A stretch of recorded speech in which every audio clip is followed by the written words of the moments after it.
പ്രോപ്പറായി സ്റ്റേബിളായിട്ട് പോയിക്കൊണ്ടിരുന്ന ഒരാളാണ് ഞാൻ. രാവിലെ ഓഫീസിൽ പോകുന്നു, വൈകുന്നേരം വരുന്നു, കറക്റ്റ് 31-ാം തീയതി എല്ലാ മാസം 31-ാം തീയതി 30-ാം തീയതി ആകുമ്പോൾ ശമ്പളം വരുന്നു.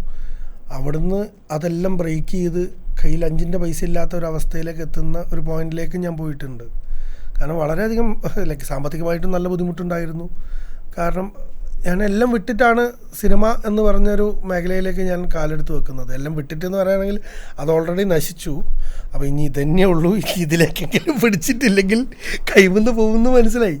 സോ ലൈക്ക് അങ്ങനെ ഒരു സിനിമ മേഖലയിലേക്ക് കടന്ന് ഇനി അതും ഇല്ല ഇതും ഇല്ല എന്നുള്ള അവസ്ഥയാവരുത് എന്നുള്ളതിനെ കൊണ്ട് ഒരു സാധനം മുറുക്കെ പിടിച്ച് കഷ്ടപ്പെട്ട് പണിയെടുത്ത് കയറിയതാണ്.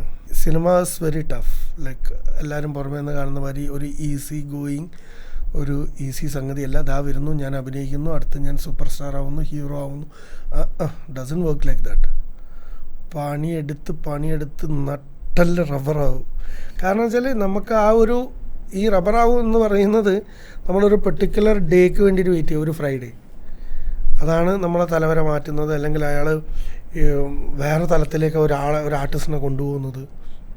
ആ ഒരു ഫ്രൈഡേ കിട്ടണമെങ്കിൽ നല്ലൊരു സിനിമ കിട്ടണം നമുക്ക്. സിനിമ എപ്പോൾ കിട്ടും, എങ്ങനെ കിട്ടും നമുക്ക് അറിയില്ലല്ലോ. നമ്മളെ ഫ്യൂച്ചർ നമുക്ക് അറിയാൻ നല്ല സുഖമല്ലായിരുന്നോ? അതറിയില്ലല്ലോ. അതല്ല ഇതിൻ്റെ പ്രശ്നം മുഴുവൻ. ഒരു സിനിമ വന്ന് ആ സിനിമ തിയേറ്ററിൽ വളരെ പ്രതീക്ഷയോട് കൂടിയിട്ട് ചെയ്ത പല സിനിമകളും തിയേറ്ററിൽ വർക്കായിട്ടില്ല. ചിലത് വെളിച്ചം കണ്ടിട്ട് പോലുമില്ല. നമുക്കത് പ്രഡിക്റ്റ് ചെയ്യാൻ പറ്റില്ലല്ലോ. നാളെ എന്താണെന്നുള്ളത് പ്രഡിക്റ്റ് ചെയ്യാൻ പറ്റില്ല. പക്ഷേ like we are hoping for the best. എല്ലാവരും പറയുന്ന പോലെ cinema was never passion for me. എനിക്ക് ഒരു പാഷനൊന്നും അല്ലായിരുന്നു. ലൈക്ക് അതൊക്കെ പിന്നെ കടന്നു വന്ന് ഇഷ്ടപ്പെട്ട് ഓക്കെ പിന്നെ കൂടുതൽ അറിയുന്നതിനനുസരിച്ചിട്ട് ഭയങ്കര ക്യൂറിയസ് ആയി. ഇതെങ്ങനെ ചെയ്യുന്നു അല്ലെങ്കിൽ ഇങ്ങനെ ചെയ്യുന്നു, ആളെങ്ങനെ അഭിനയിക്കുന്നു, അതറിയാനുള്ള അതിൻ്റെ പിന്നാലെ. അപ്പം